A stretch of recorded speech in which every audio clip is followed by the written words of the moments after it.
আজ বানাবো egg soybean biryani. তার জন্য এখানে সমস্ত কিছু নিয়ে নিয়েছি। এখানে চালটা ভিজিয়ে রেখে দিয়েছি বিরিয়ানির। এখানে আছে কাশ্মীরি মির্চ। এখানে আমি ডিমটা আর সোয়াবিনটা সেদ্ধ করে নিয়েছি, আলু দিয়ে দিয়েছি। আর আমি বিরিয়ানি মশলার মধ্যে নিয়ে নিয়েছি সামরিচ, জিরে, গরম মশলা, গোটা গরম মশলায় যা যা থাকে সবটাই নিয়েছি। আর এখানে আছে স্টার আনিস আর হচ্ছে জয়ফল, জায়ত্রী, যা যা লাগে বিরিয়ানিতে। আমি বিরিয়ানি মশলাটা কেনাটা একেবারেই পছন্দ করি না, আমি সবসময় বাড়িতেই তৈরি করে নিই। এখানে নিয়ে নিয়েছি পেঁয়াজ কুচি, টক দই, আদা, লঙ্কা, রসুন। তো এই সমস্ত ইউজ করে আজকে বানাবো আমাদের এগ সোয়াবিন বিরিয়ানি। কড়াইতে দিয়ে দিয়েছি তেল। এবার এর মধ্যে পেঁয়াজ কুচিটা দিয়ে দেবো।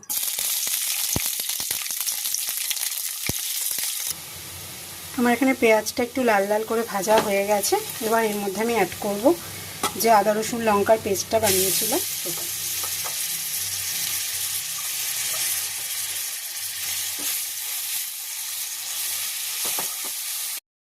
এখানে ভালো করে ফ্রাই হয়ে গেছে।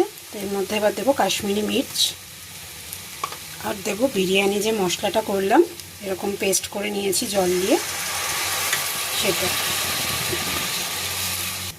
এবার একই সাথে এর মধ্যে ডিম, আলু, সোয়াবিনটাও অ্যাড করে দেবো। ভালো করে এবার এটা কষাতে হবে। এর মধ্যে দেবো এবার স্বাদ মতো নুন, মিষ্টি আর টক দই। অলরেডি কিন্তু বিরিয়ানির একটা অ্যারোমা বেরিয়েই গেছে।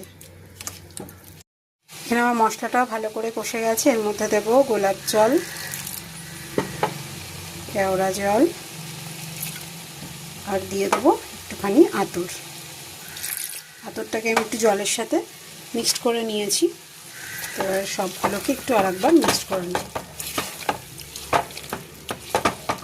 এবার ভাতটা এর মধ্যে দিয়ে আমার এখানে এটা কষানো হয়ে গেছে। আর আমি এখানে ভাতটাও করে নিয়েছি।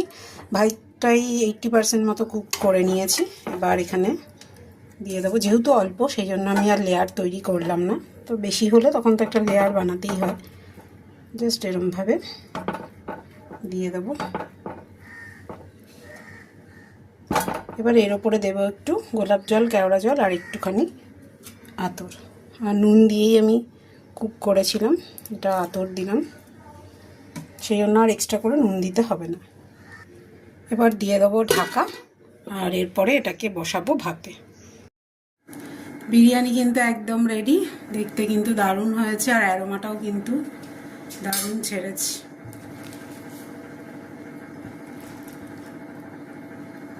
হ্যাঁ, আমি আর পরে একটু ঘি দিয়েছিলাম, ফার্স্টে ঘিটা দিতে ভুলে গেছিলাম।